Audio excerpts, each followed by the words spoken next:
कुछ समय से मेरी आवाज दबाने का हर संभव प्रयास होता रहा। मैं हिंदू एकता के लिए प्रयास करता रहा। कई वर्षों से जो हिंदुओं की आवाज थी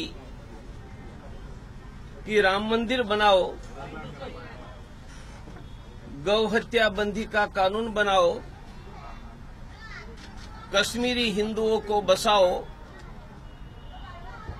और किसानों को लागत से 1.5 गुना मूल्य स्वास्थ्य शिक्षा दो, यह आवाज हिंदुओं की ओर से मैं उठाता रहा और कुछ समय से यह आवाज दबाने का प्रयास होता रहा। यह प्रयास के क्रम में सेंट्रल आईबी ने देश के 10,000 डॉक्टर मैंने तैयार किए जो गरीबों की सेवा करें। सेंट्रल आईबी ने उनके घरों पर जाकर डराना शुरू किया। मैंने केंद्र सरकार को पत्र लिखा और वही क्रम में सेंट्रल आईबी अनेक चीजें आज भी करने लगी है और यह आवाज दबाने के लिए देश भर में सामाजिक गतिविधियों के कारण मेरे विरुद्ध कानून भंग के केस 188, 144, 153 जिन केस की जानकारी भी मेरे पास नहीं है, वह 20-20 साल के देश भर के केस निकलवाकर अरेस्ट करके एक जेल से दूसरी जेल में भेजकर डराने का क्रम गुजरात से शुरू हुआ। तब भी मैंने गुजरात के चीफ मिनिस्टर, होम मिनिस्टर को पूछा, पता नहीं था। और कल मकर संक्रमण के दिन राजस्थान का पुलिस का काफिला और वह गिरफ्तारी वारंट लेकर, समन्स आता है, bailable warrant, non bailable warrant, गिरफ्तारी का काफिला लेकर आया। यह हिंदुओं की मेरी आवाज दबाने के अनेक कदम का एक हिस्सा है। यह सभी परिस्थिति में मैं हिंदू संगठनों की एकता के लिए काम करता रहा। कल की घटना मैं परसों मुंबई के सार्वजनिक कार्यक्रम में राष्ट्रीय स्वयंसेवक संघ के भैया जी जोशी, ऋतंबरा जी के साथ पब्लिक सभा करके रात को 1-1:30 बजे लौटा। पुलिस को मैंने कहा कि 2:30 बजे आओ, तो पुलिस 2 प्रकार की रहती है। एक परमानेंट सुरक्षा में रहती है, वह तो रहती है। दूसरी मुझे बाहर निकलने के लिए, तो पुलिस को कहा कि 2:30 बजे आओ। और सुबह में पूजा पाठ पूरा कर रहा था तो एक व्यक्ति मेरे रूम में घुस आया और उन्होंने कहा कि डॉक्टर साहब तुरंत कार्यालय छोड़ दो, आपको उठाकर एनकाउंटर करने के लिए लोग निकले हैं। हम मौत से नहीं डरने वाले, एनकाउंटर से नहीं डरने वाले। इसलिए उनकी बात पर मैंने कोई विशेष ध्यान नहीं दिया। मैंने बाहर देखा तो बाहर 2 पुलिस वाले थे, परंतु मन में तो आया कि क्या कोई गलत कहने आया है। तब तक थोड़ी देर में फोन आया, मेरे फोन पर आया और फोन में कहा कि 16 पुलिस स्टेशन से राजस्थान पुलिस का काफिला और गुजरात पुलिस के सहयोग से निकला है। मुझे लगा कि कुछ दुर्घटना हुई तो हमारा तो जो होगा सो होगा, पूरे देश में बुरी परिस्थिति खड़ी होगी। मैंने तुरंत अभी जो कपड़े पहने वो कपड़े पहनकर एक पैसे का पैकेट लेकर बाहर निकला। बाहर पुलिस वालों को मैंने कहा मैं छुपकर नहीं गया हूं कि मैं कार्यालय छोड़कर जा रहा हूं, मुझे पुलिस को कारण देना आवश्यक नहीं है। नीचे उतरा, ऑटो रिक्शा रोकी, नजदीक जो कार्यकर्ता थे उनको बिठाकर ऑटो रिक्शा में बैठाकर थलतेज की ओर निकला। मैंने रास्ते में राजस्थान के होम मिनिस्टर, चीफ मिनिस्टर का संपर्क करवाया। दोनों ने कहा कि हमारी ओर से कोई पुलिस नहीं आई है, ये झूठ है। यदि आपकी गिरफ्तारी करने आए तो हमें पता होगा। जब मुझे पता चला कि राजस्थान के होम मिनिस्टर, चीफ मिनिस्टर मना कर रहे हैं, मैंने तुरंत मेरे सभी फोन स्विच ऑफ कर दिए ताकि मेरा लोकेशन ट्रेस न हो। और थलतेज में हमारा कोई कार्यकर्ता नहीं, ऐसे एक व्यक्ति के घर में गया। वहां जाकर दूसरे फोन में राजस्थान पुलिस की जानकारी प्राप्त करके क्या घटना है, क्योंकि मेरे जानकारी में राजस्थान में एक भी केस नहीं था, न कभी समन्स, न कभी बेलेबल वारंट। पूछताछ करने पर पता चला कि वह अरेस्ट वारंट लेकर आए हैं। मैंने राजस्थान के लॉयरों का संपर्क करके हाईकोर्ट में जाकर ये वारंट कैंसिल हो, क्वैश हो। लॉयरों का कहना था कि न्यायालय का वारंट है, प्रयास करेंगे नहीं होगा, आप कोर्ट के सामने आ जाइए। अब मैं राजस्थान के पुलिस के हाथ में आता तो मेरे विरुद्ध में लंबे समय से षड्यंत्र, मुझे कहीं पर भी नहीं रखने के चल रहे हैं। यह षड्यंत्र का शिकार बन रहा था।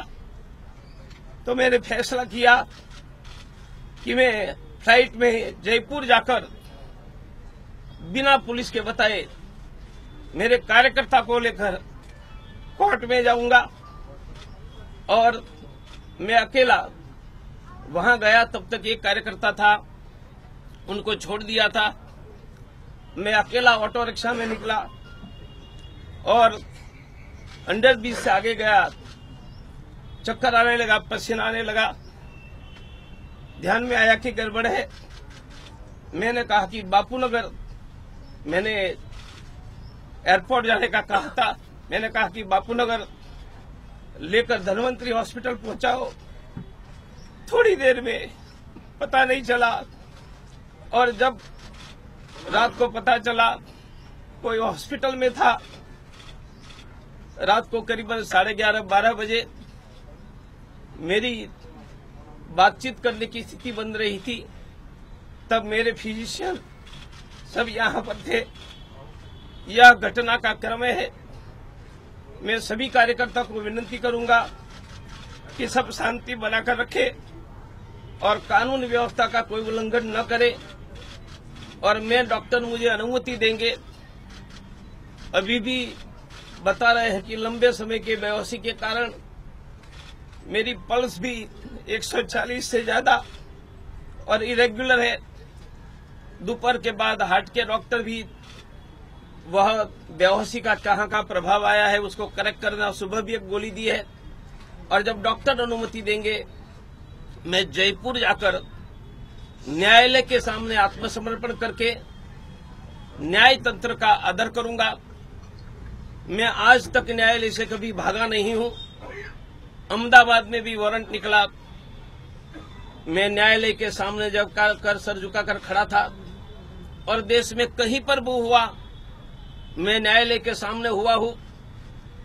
यह घटनाक्रम में मकर संक्रमण के दिन बड़ा पुलिस का काफिला, और उनमें से किसी ने आकर बताना, वह घटना के कारण पुलिस से दूर होकर न्यायालय तक जाने का प्रयास था। शायद भगवान की इच्छा नहीं होगी, रास्ते में रुक गया, हॉस्पिटल आ गया। मैं डॉक्टर अनुमति देंगे तब जाएंगे। मेरी गुजरात पुलिस से कोई कंप्लेन नहीं है, मेरी राजस्थान पुलिस से भी कंप्लेन नहीं है। गुजरात पुलिस से इतना कहना है कि मेरी रूम का सर्च वारंट आप क्यों करने जा रहे थे? मैं क्रिमिनल हूं क्या? मैं अभी लॉयर को मेरी रूम के दरवाजे पर बिठाकर सूचना दी है। जब गुजरात पुलिस कहेंगी, मैं पुलिस और मीडिया के साथ ही मेरे रूम में जाऊंगा। मेरी रूम में अनैतिक, कानून विरोधी एक भी चीज नहीं है। मेरी 3 ही संपत्ति है, एक भगवान की बैग, एक कपड़े की, एक पुस्तक की, इसके अलावा कोई संपत्ति नहीं है। इसलिए मैंने कोई कानून अनैतिक काम नहीं किया है। इसलिए मैं क्राइम ब्रांच को प्रार्थना करूंगा कि आप सब हमारे हैं, सम्मानीय हैं, राजनीतिक दबाव में आने का काम मत करो।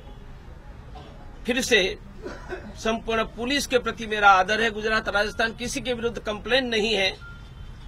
मैं कानून का पालन करके न्यायालय में जाऊंगा और मेरा जीवन रहे या नहीं रहे, मैं राम मंदिर, गौरक्षा, किसान युवाओं के लिए अकेला लड़ना पड़े तो अभी लड़ता रहूंगा।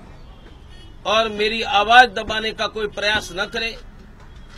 जिनकी संपत्ति होती है, सत्ता होती है, उनकी आवाज दबाई जाती है। मैं तो यह शहर में संपत्ति और समृद्धि छोड़कर निकला हूं हिंदुओं के लिए, इसलिए मेरी आवाज दबाने का प्रयास न हो। मैं मेरा हर प्रयास सभी हिंदू संगठनों की एकता के लिए करता रहूंगा, परंतु मेरी आवाज दबाने का प्रयास न हो। यही प्रार्थना के साथ मैं आप सबको धन्यवाद कर रहा हूं। मैं इस विषय में ज्यादा नहीं बोलूंगा। मैंने जितना कहा इतना पर्याप्त है। आप सबको धन्यवाद। किस पर इशारा है आपका इशारा किस ओर है? की कोशिश कर रहा है। मुझे कुछ नहीं कहना, मैंने जो कहना था वो कह दिया है। आप सेंट्रल आईबी, जब मैं डॉक्टरों को कहता हूं कि एक मरीज मुफ्त में देखो, 10,000 डॉक्टर जुड़े, वह डॉक्टरों को जाकर धमकाती है। और डॉक्टर प्रवीण तोगड़िया पत्र लिखता है कि क्यों किया, उनका आज तक उत्तर नहीं दिए थे।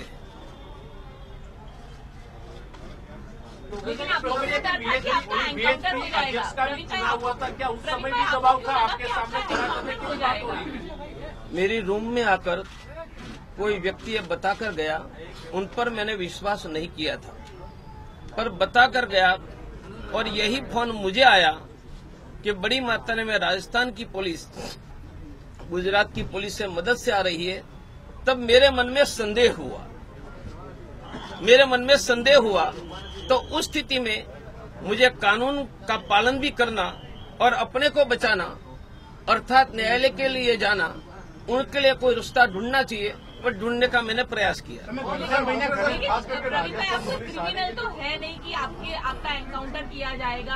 अचानक से आप वहाँ पे कोतरपुर में पाए जाते रात के वक्त में, तो पूरा दिन कहाँ पे थे आप? मैंने कहा ना कि मैं थलतेज में एक घर में गया। उस घर में जाकर मैंने एडवोकेट, सब लॉयरों का कांटेक्ट किया राजस्थान में। सबका कहना था कि आपको पुलिस गिरफ्तार करके गड़बड़ करे न करना है तो आप आकर न्यायालय को सरेंडर करो। इसलिए मेरे पास घड़ी नहीं थी, मोबाइल बंद था। करीबन 3 बजे के करीबन मैं ऑटो रिक्शा में एयरपोर्ट से विमान पकड़कर, मुझे अंदाज था कि जयपुर का विमान है, मिलता है तो सीधा जयपुर, वरना दिल्ली होकर मैं जाने के लिए निकला। रास्ते में यह श्वास की गड़बड़ हुई, फिर क्या हुआ मुझे कोई पता नहीं। आप कह रहे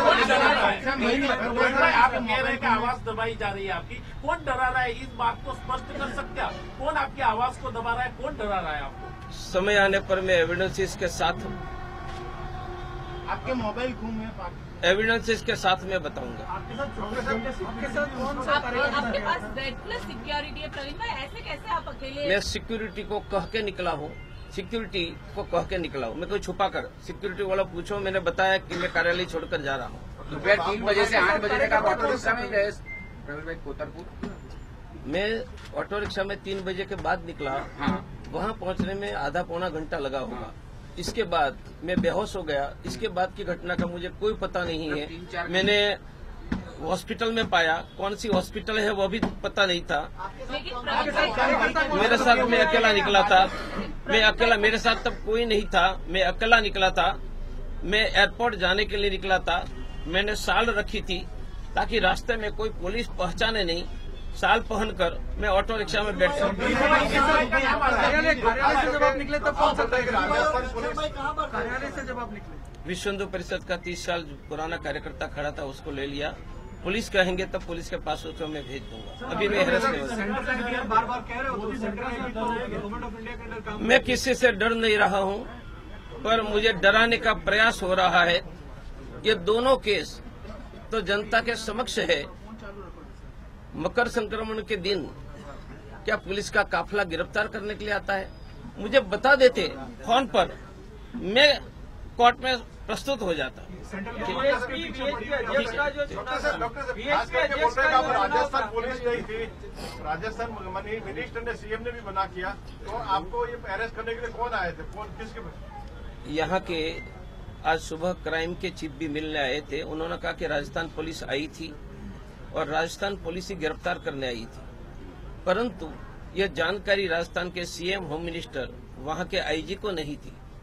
मुझे यही कहना है कि अहमदाबाद का वारंट निकला तब भी जानकारी सीएम, होम मिनिस्टर को नहीं थी, तो प्रवीण तोगड़िया को दबाने का प्रयास कौन कर रहा है, क्यों कर रहा है? कानूनी प्रक्रिया चलती है, हम भी कोर्ट में सरेंडर होंगे, पर कानूनी प्रक्रिया में यह मुख्य लोगों को भी पता नहीं है, ऐसा तो कभी नहीं होता है।